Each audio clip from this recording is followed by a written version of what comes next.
자, 이제 시작할까요? 시편 76편. 대부분의 학자들은 76편을 시온의 노래하고 이렇게 규정을 해요. 하나님 임재의 장소로서 시온, 난공불락성으로서의 시온. 이 시온이란 말은 결국 예루살렘에 대해서 예루살렘을 얘기하는 거예요. 그 다음에 숱한 민족들이 하나님의 도성으로 쳐들어오지만 결국 하나님이 몸소 개입함으로써 모두 실패하여 하나님을 두려워한다라는 그 찬양이 바로 시온의 노래입니다.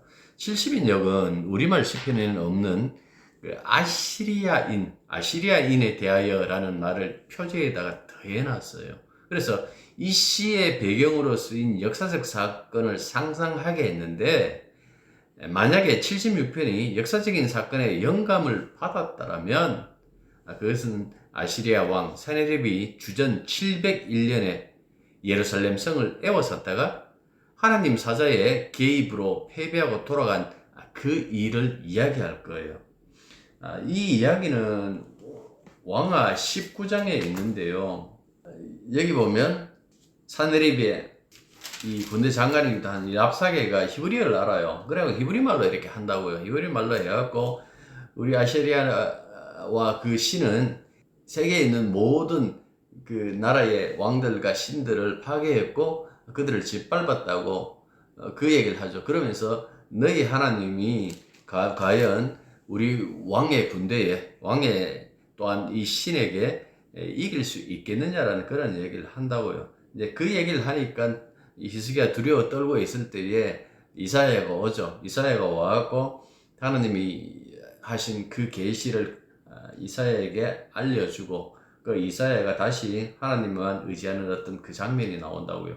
근데 이 35절 한번 보십시오. 열왕기하 19장 35절 보면 이런 말씀이 있거든요. 이 밤에 여호와의 사자가 나와서 아수르 진영에서 군사 18만 5천 명을 친지라. 아침에 일찍 일어나 보니 다 송장이 되었더라 라고 이렇게 되어 있어요. 그리고 이 사네립이 다시 아수르로 돌아가서 얼마 있지 않아서 자기 그의 신 니스록의 신전에서 이 두 아들의 이 배반으로 죽었다라는 그 이야기가 여기 담겨져 있습니다. 그런데 사실은 우리가 읽으면 별로 이렇게 길지 않는 시간, 18만 5천 명이 하룻밤에 다 죽었다. 그리고 이 아수르로 돌아간, 아시리아로 돌아간 이 사네립이 얼마 있지 않아서 죽었다라고 하지만은 사실은 여기에서 역사적으로 보면 돌아가고 한 20년 후에 죽어요. 그걸 압축해 놨다라는 그 말씀입니다. 그러니까 이 역사적인 사건으로 이렇게 볼 때에 하룻밤에 18만 5천 명이 죽었을까라고 했을 때에 만학자들은 그게 아니라 뭐 이렇게 얘기도 해요. 그 당시 이 흑사병이죠. 쥐가 옮기는 흑사병으로 인하여 그들이 이렇게 많이 죽었다라고 그렇게 얘기를 하는데, 이런 이야기들을 기록해 놓은 것 가지고 이것 가지고 하루아침에 18만 5천 명이 죽을 수 있는지 없는지 뭐 가능한 한 일인가, 이거 신화가 아니냐라고 그렇게 얘기를 하는데, 성경에서 궁극적으로 얘기하고 싶은 것은 그 역사적인 사건을 가지고 와갖고 이렇다라는 것이 아니라 그 결과물을 가지고 와갖고 지금 찬양하는 거예요. 이 부분에 대해서 찬양을 하고 하나님이 개입하셔서 결국은 이 아시리아 군대가 물러갔고 결국 그 이스라엘을 침략했던 그 왕도 결국은 죽었다라는 그 사실에 대하여 얘기를 하면서 이것은 하나님이 개입하셨기 때문에 그렇다라는 그 말씀입니다. 없는 일을 만들어낸 것이 아니라 일의 결과를 보니까 결국은 하나님이 개입하셨다라는 그 사실을 이들이 알게 되었다라는 그런 차원에서 받아들이셔야 된다라는 그 말씀입니다. 자, 다만 우리가 이 시편을 다시 시편 이렇게 보십시오. 76편을 돌아가고 이렇게 본다라면 이 역사적 사건에 대한 어떤 객관적인 그 찬양을 쓰고 있는가라고 했을 때, 다만 그 역사적인 하나의 그 사건만 매이는 것이 아니다라는 그 말씀입니다. 우리가 시편에 궁극적으로 이 완성되고 이루어지는 것은 예수님이다 그랬잖아요. 그 누가복음 24장에 보면 그 선지서와 시편이라고 그렇게 당신을 위하여 이렇게 기록되었다라는 그 얘기를 한다고요. 그러니까 하나의 어떤 그 사건을 가지고 시편을 보는 것이 아니라 궁극적인 그 사건을 봐야 돼요. 그 궁극적으로 하나님께서 어떻게 승리를 거두고 여기서 결국 이 평화를 전쟁을 패하고 이 평화 얘기하는데 과연 이 평화가 어떻게 오는가라는 이런 점까지도 우리가 보면서 이 시편을 읽어야 된다라는 그 말씀입니다. 시온산에서 승리를 거두시는 하나님, 새로운 질서로서 이 평화를 이렇게 세워요. 그러니까 이게 예배하는 목적인데 궁극적으로 시온산에서 이루어지는 그 평화, 그 얘기를 해요. 그러니까 예루살렘에서 예수님이 죽으셨다라는 그 말씀을 우리가 생각해 본다면 이런 어떤 이 시편의 이 맥락들을 가지고 이 신약까지 가갖고 헤아려 볼 수 있다라는 그 말씀이죠. 자, 아무튼 이 76회는요, 이 구조는 그냥 세 절씩 끊으면 될 것 같아요. 세 절씩 끊는 것, 1절부터 3절, 4절부터 6절, 이렇게 세 절씩 해갖고 기승전결의 관점에서 보는 것이 가장 무난할 겁니다. 뒤의 관점, 1절부터 3절까지는 시온에 계시면서 전쟁을 그치게 하시는 하나님이라고 이렇게 얘기를 하고, 그 다음에 이 4절부터 6절까지는 그분의 권능 앞에서 맥없이 무너진 적국의 그 용사들에 대해서 얘기를 해요. 그 다음에 이 7절부터 9절까지는 거룩한 용사와 재판장이신 하나님의 권세, 하나님 권세가 얼마나 크고 두려운지 그 부분에 대해서 얘기를 하고요. 이 결의에 해당하는 이 마지막 10절부터 12절까지는 온 세상 군왕들의 분노가 찬양으로 바뀐다는 것. 그들의 분노가 찬양으로 바뀌어서 주님을 경배할 것과 주님은 결국 두려워해야 할 마땅한 분이다라는 것을 선포하는 것으로 이 시를 끝내고 있어요. 그래서 1절 보시면 그의 이름이 이스라엘에서 크도다라고 이렇게 시작하잖아요. 근데 12절 보십시오. 이 세상 왕들에게 두려움이시로다. 누가요? 하나님이. 수미 상관을 이뤄요. 수미 일치를 이뤄가지고 이렇게 유다와 이스라엘에서 크신 하나님이 온 세상에 크신 하나님이다. 그리고 온 세상을 심판하시는 두려움의 하나님이시다라는 그렇게 확장시켜가지고 노래하고 있다라는 것을 알 수가 있습니다. 자, 1절부터 3절로 보시죠. 유다에서 이름을 알리시고 이스라엘의 그 이름이 크신 분하고 이렇게 얘기를 하고 있어요. 이 크신 분이 누구라고요? 바로 그가 지금 노래하고 있는 하나님이시다라고 이렇게 얘기를 하고 있어요. 도대체 왜 하나님의 이름이 크신가, 큰가 라고 했을 때에 3절로 보시면 그 이유가 나와요. 왠가니까 시온에서 화살과 방패와 칼 곧 전쟁을 깨부수는 바로 하나님이시기 때문에 그렇다라는 그 말씀입니다. 그러니까 전쟁을 일으키는 모든 무기를 부셔버리는 그 하나님. 그러니까 하나님은 구약에서 보면 전쟁의 하나님이시면서 동시에 평화의 하나님이시기도 해요. 하나님의 거룩한 전쟁의 목표는 뭘까요? 모든 사람들 다 죽여버리는 것일까요? 아니에요. 하나님의 거룩한 그 전쟁의 목표는 진정한 평화예요. 그리스도는 우리들의 평화, 이제 소위 교회력에 의하면 대림절이잖아요. 교회력에 의하면 대림절인데 주님을 기다리고 있는데 주님 오셨을 때 뭐라고 얘기를 합니까? 하늘의 영광, 땅에서는 평화. 물론 기뻐하심을 입은 사람들에게 평화지만은 결국 기뻐하심을 입은 이 평화가 세상의 궁극적인 어떤 평화로 주님이 오시면 전환될 것이다 라는 그 말씀입니다. 그러니까 전쟁의 궁극적인 목표는 평화여야 되는지 그냥 전쟁을 취미 삼아 가지고 남을 괴롭히는 것으로 전쟁을 한다? 그냥 인간들이 할 짓이에요. 인간들은 하나님이 창조한 어떤 피조물 중에서 가장 못됐죠. 신의 영역을 탐하기도 하고 신의 영역에 들어가려고 그렇게 애쓰는 것 인간밖에 없어요. 그냥 모든 짐승들은 자기에게 맡겨놓은 그 본능대로 살아가는데 인간만 그 하나님 주신 그 본성이 아니라 자기들이 그 타락한 그 본성을 가지고 늘 인간이 인간을 죽이면서 거기에서 쾌락을 느끼기도 하는 것이 바로 인간의 모습이다라는 그 말씀입니다. 그래서 진짜 평화는 인간이 가져올 수가 없어요. 하나님만이, 이 세상의 창조주만이 우리들에게 평화를 가져다 줄 수 있다라고 그렇게 보시면 되는 겁니다. 시편 46편 9절에 보면 이런 말씀이 있어요. 그가 땅끝까지 전쟁을 쉬게 하시며 활을 꺾고 창을 끊으며 수레를 불사르시는 도다라고 이렇게 얘기를 하잖아요. 나중에 보면 이사야는 또 이렇게 얘기를 하잖아요. 그 모든 전쟁의 무기들이 보습, 농기구로 이렇게 변한다라는 그 얘기를 해요. 그래서 진정한 그 평화, 예, 그 묵시적인 어떤 그 평화가 온다라는 것을 노래하고 있는데, 전쟁에, 하나님의 그 거룩한 전쟁의 궁극적인 목표는 평화예요. 그리스도는 우리의 평화라는 그 로마서 5장 1절에 그 말씀도 있는 것처럼 진정한 평화가 필요하다라는 그 말씀이죠. 자, 그리고 여기 보시면 시온이라고 불리기도 하지만 뭡니까? 여기 보면 샬렘이라고 그러죠. 2절 보십시오. 그의 장막은 샬렘에 있음이요. 샬렘은 시온이죠. 그리고 예루살렘, 그 뒤에 샬렘이에요. 아마 이 예루살렘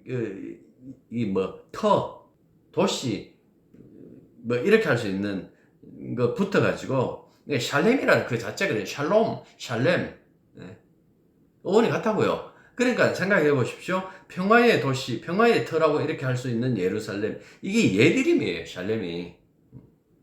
결국 뭡니까? 샬렘이라는 것은 전쟁하는 도시가 아니에요. 그것에 계시는 하나님은 전쟁의 신이 아니라 결국 궁극적인 어떤 평화를, 모든 그 만민에게 샬롬을 줄 수 있는 분, 샬롬을 주기를 원하시는 그런 하나님으로 지금 얘기하고 있는 거예요. 창세기 14장 18절로 보면 멜기세덱 나오잖아요. 그 샬렘 왕이라고 그렇게 나온다고요. 그러니까 멜기세덱이 샬렘 왕인 것처럼 장차 이 샬렘에 진정한 왕이 이렇게 들었으면 그 왕이 가져오는 것이 바로 평화다라는 그 말씀이죠. 그리고 뭐 장막과 거처, 샬렘과 시온 같은 것은 이건 그 시적 비교다라 이렇게 생각하면 되는 거예요. 같은 의미예요. 형태만 다른 단어를 지금 이 대구 구조로 지금 배치해 가지고 이 시적 기교로 지금 사용하고 있다라고 이렇게 보시면 되겠습니다. 자, 4절부터 6절요. 두 번째 단락. 4절에 보면 약탈의 산, 이게 뭐 탈취물이 있는 산, 탈취물이 가득한 산, 이렇게 읽기도 해요. 또 영원한 산으로 고쳐 읽기도 합니다. 70인 여기 그런데요. 주님은 영원한 산에서 영화롭고 존귀하도다 라고 이렇게 독해했어요. 그런데 이 뜻이 분명치 않아요. 성서공회에서 번역한 성경 중에서 가장 최근에 번역한 것이 제가 가끔 여러분들에게 말하는 새한글 성경인데요. 새한글 성경에서는 이렇게 독해합니다. 주님은 빛으로 둘러싸여 계십니다. 빼앗아 산더미 쌓아놓은 하나 빠졌네요. 주님은 빛으로 둘러싸여 계십니다. 더 대단하십니다. 무엇보다도 빼앗아 산더미처럼 쌓아놓은 것보다도. 그러니까 주님이 그 영광이 더 대단하다. 무엇보다도 빼앗아 산더미처럼 쌓아놓은 이 전리품보다도 더 대단하다라고 그렇게 번역을 했다라는 그 말씀입니다. 아무튼 이 4절부터 6절까지 보면 재미난 이 단어가 하나 나와요. 잠이라는 단어예요. 잠이란 이 단어로 용서하신 하나님의 승리를 말하는 거예요. 여기 보면 마음이 강한 자, 담대한 자들도 잠을 자버려요. 그리고 이 병거와 말도 모두 잠이 든다. 6절에서는 그렇게 얘기를 하고 있죠. 그러니까 전쟁을 치러야 할 군사, 그리고 그 장비, 모든 것이 마비되고 말았다라는 그 의미예요. 이런 의미를 시편 75편의 이 의미를 아까 우리가 처음에 봤던 왕하 19장의 35절입니까 6절입니까 거기서 보면 14만 5천 명이 하룻밤에 그냥 모두 이 송장이 되었다라는 그 말과 같은 맥을 하고 있다라고 같은 맥락이다라고 이렇게 보시면 되는 것이죠. 그 전쟁을 해야 되는데 모든 장비가 다 마비가 되어버린 거예요. 가끔씩 왜 마블 영화 보면 있잖아요. 뭐 총을 쏘려고 하는데 이 총이 갑자기 꽃으로 이렇게 변해 버린다든가. 완전히 마비되어 가지고 그 군사들도 그 장비도 모든 것들이 다 이 마비되어 버리는데 왜 마비되느냐? 성경에서는 이렇게 얘기를 해요. 시편 기자는 이렇게 얘기를 합니다. 승리자신 하나님의 꾸짖음 때문이다라고 이렇게 얘기를 하는 거예요. 그러니까 아무리 마음이 강하고 담대한 용사들이다 할지라도 하나님이 꾸짖어 버리니까 그 두려움에 사무쳐 가지고 혼란스러워했다는 이야기. 두려움에 빠져갖고 아무것도 할 수 없는 사람이 너무 이 두려움이 오면 꼼짝을 못 하잖아요. 너무 놀라버리면 말도 하지도 못하고 그냥 멈춰버린 마비되어 있는 어떤 그 상태. 소위 말해서 속된 말로 하면 이거 게임 끝이에요. 끝났단 말이에요. 무엇 때문에? 하나님의 꾸짖음 때문에. 그 얘기를 지금 하고 있는 거예요. 세상에 그 어떤 것도 강력한 것도 하나님과 비교할 수 없다. 하나님을 대적할 수 없다라는 그런 차원에서 지금 이렇게 노래하고 있는 거예요. 자, 세 번째 단락 7절부터 9절. 그래서 7절 보시면 주께서 한번 노하시면 누가 주의 목전에 서리이까. 이건 찬송과 가사로도 나오잖아요. 그러니까 이 말씀을 이렇게 보면 아무도 그분 앞에 설 수 없다라는 그 말이죠. 그래서 7절 상반절 보십시오. 그래서 경외할 수밖에 없는 분. 8절 보십시오. 두려워할 분. 이 8절에서 판결은 옳고 그름을 구별하는 일이 아니에요. 하나님의 심판하는 거예요. 하나님의 심판 앞에서 누가 감히 두려워하지 않을까? 누가 그 앞에 섰을 때 누가 그 두려움에 떨지 않을까라는 그 이야기를 하는 거예요. 왜 하나님을 심판하실까? 9절에 보십시오. 약한 자를 구원하시는 하나님으로 이렇게 나와요. 곧 하나님이 땅의 모든 온유한 자를 구원하시려고 심판날에 일어나신 때로다라고 그렇게 얘기를 하고 있어요. 여기서 보면 이 온유한 자가 나오잖아요. 이 온유하다라고 했을 때 이거 성깔로 생각하시면 안 돼요. 우리 다 한성깔 하잖아요. 그 온유하다 하니까 이래도 허허허 저래도 허허허 그걸 온유라고 얘기를 안 해요. 모세 생각해 보십시오. 성질 급했어요. 산에서 내려와 금속같이 보자마자 손에 들고 있는 거 하나님 주신 돌판이라고 생각도 안 하고 그냥 어떻게 하면 던져버려요. 물론 신학적인 어떤 의미가 있고 거기에 다 뜻이 담겨져 있지만은 성깔 하나라만 보면 참지 못하고 그렇게 해버리는, 예? 자기 민족 구하겠다고 젊었을 때 그랬잖아요. 그냥 히브리 사람 괴롭히는 거 보자 그냥 죽여버렸잖아요. 그것 때문에 도망가지만은 그런 성깔의 사람이다라는 그 말씀입니다. 그 40년 후에 나이 80되었을 때에 광야에서 스네에서 하나님께서 내가 네 지명하에 세웠다라고 하니까 난 못해요. 세 번이나 그 얘기를 해요. 하나님이 꾸지람 듣고서 비로소 이렇게 나선 사람이 바로 모세라고요. 그런데 뭐라고 얘기를 하는가 하니까 이 모세가 구스 여인을 아내로 얻었다고요. 그때 누나 이 미리암이 막 욕을 하지. 우리 집안에 어떤 집안인데. 이게 완전히 드라마에 나오는 그냥 얼굴에다가 물 확 끼얹고 하는 어떤 그런 장면처럼 그렇게 얘기를 한다고요. 그때 하나님께서 임재하시죠. 네가 왜 나서는데? 내가 보기에는 모세가 이 지상 가운데서 가장 온유한 사람인데 여기서 온유하다고 하나님께서 말씀하셨을 때 그 온유함은 오직 하나님만 바라보고 있는 자를 가지고 온유하다라고 얘기를 해요. 성깔이 어떻든 간에 성깔이 급하든 느리든 상관없이 하나님만 그냥 묵묵히 바라보고 있는 그 사람을 가지고 온유하다라고 그래요. 그 팔복에 있는 온유한 자는 했을 때 그 온유함도 역시 마찬가지예요. 예수님의 12제자 생각해 보십시오. 보아너게도 있고 이 벼락 같은 어떤 성깔 부리는 그런 자들도 있고 베드로도 보십시오. 얼마나 성질 급했습니까? 그런데 온유한 자라고 이렇게 얘기를 하셨다고요. 그 타고난 성격과 상관없이 오직 주님만 바라보고 있는 자가 온유한 자예요. 그런 자들을 구원할 자, 당신을 온전히 바라보고 의지하는 그런 자들을 구원하실 하나님이시다라고 이렇게 얘기를 해요. 그걸 9절 보시면 곧 하나님이 땅의 모든 온유한 자를 구원하시고 심판날에 일어나신대로. 하나님 심판하고 서는 그 순간 세상의 모든 이 용사들은 뭡니까? 다 두려움에 떤다라는 그 말씀. 그래서 계시록 보면 그 얘기를 해요. 나중에 그 왕들이 산들아, 언덕들아, 나를 가려다오. 하나님이 너무 두려워가지고, 그 심판이 두려워가지고, 그렇게 얘기를 한다고요. 그 얘기할 만큼 하나님은 두려워할 자다라는 그 말씀입니다.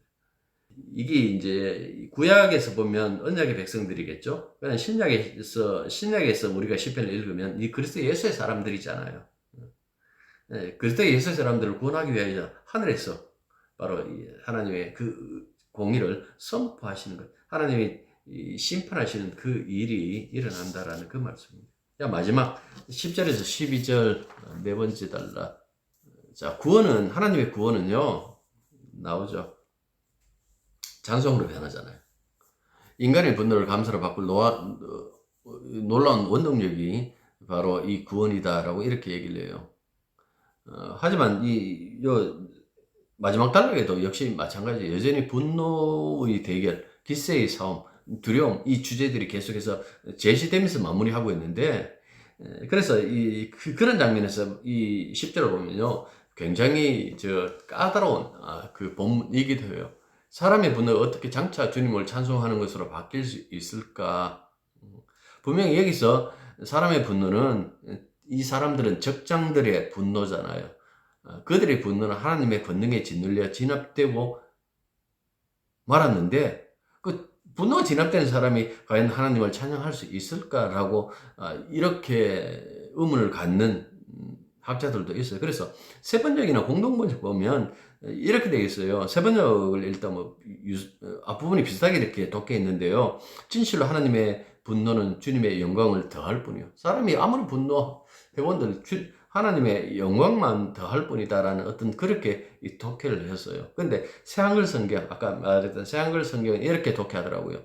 사람이 노여워했다가도 주님을 찬송할 것입니다. 우리가 지금 이 개역 개정과 비슷하죠. 뒤끝조차도 주님을 찬송할 것입니다. 뒤끝조차도 주님을 찬송할. 그러니까 뒷담화 하는데 뒷담화도 하나님을 찬양하는 뒷담화를 한다라는 그 얘기를 하는 거예요. 과연 이럴 수 있을까라고 했을 때 이런 일이 가능할까? 이 가능한 그 장면들은 성경에 나와요. 특히 우리가 얼마 전에 제가 그 설교 시간에 그 다니엘서 4장 얘기했잖아요. 큰 나무 아래에 모든 것들이 거기 혜택을 받고 사다가 그 나무가 잘려지잖아요. 잘려지고 이 느부갓네살의 꿈 이야기, 다니엘서 4장의 느부갓네살의 꿈 이야기인데, 그래 하나님 앞에 겸손하라는 그 메시지를 받는다고요. 그런데도 1년이 지나니까 그 깜빡 잊어버리고 자기의 이 도성을 이렇게 바라보면서 야 나의 영광이여라고 걷겠다가 이제 완전히 미치광이가 돼가 7대를 이렇게 미치광이처럼 산다고요. 그리고 그 다니엘 4장의 마지막에 보면 이 미치광이 되었던 이 왕이 다시 회복해갖고 정말 하늘에 하나님밖에 없다. 세상의 신들 다 거짓이다. 오직 하나님밖에 없다라고 이 느부갓네살이 이렇게 찬양을 한다고요. 그러니까 이런 찬양에서 우리가 본다라면 10절처럼 우리가 읽고 있는 것처럼 이것도 가능하다라는 그 말씀입니다. 자, 이렇게 경외할 하나님이기 때문에 서운을 갚는 것은 마땅하고 예물을 드린 것도 당연지사이겠죠. 12절 보시면 그분은 주님은 고관들의 길을 꺾으시는 분, 또 세상의 왕들의 두려움이 되시는 분, 경외, 두려움, 섬김, 무서움,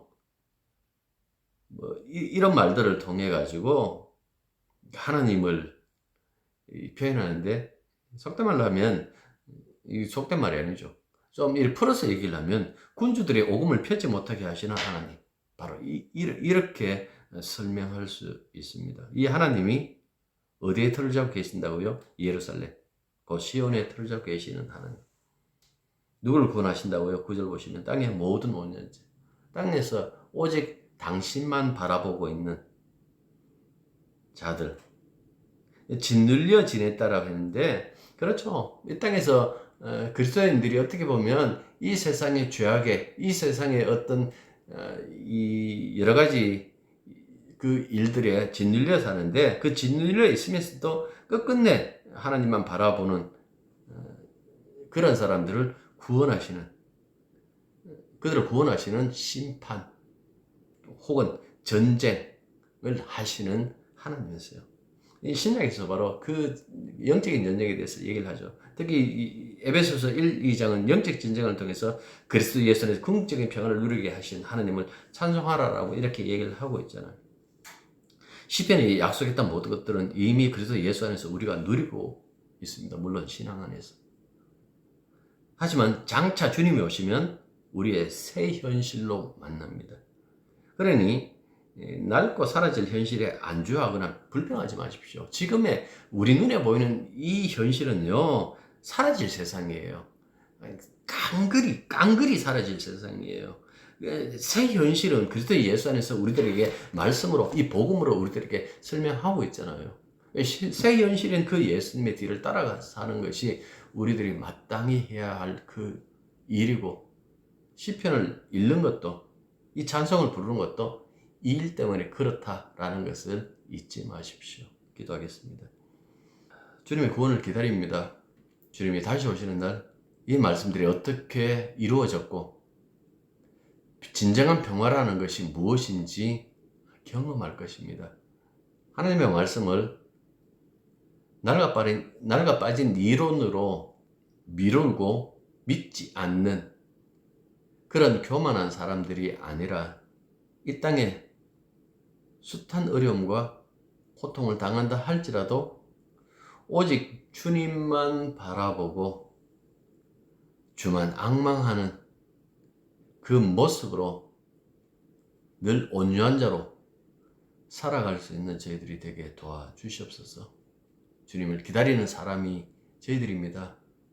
늘 주님을 기다리며 끝까지 믿음으로 십자가의 길을 따라갈 수 있도록 도우소서. 예수님의 이름으로 기도드립니다. 아멘.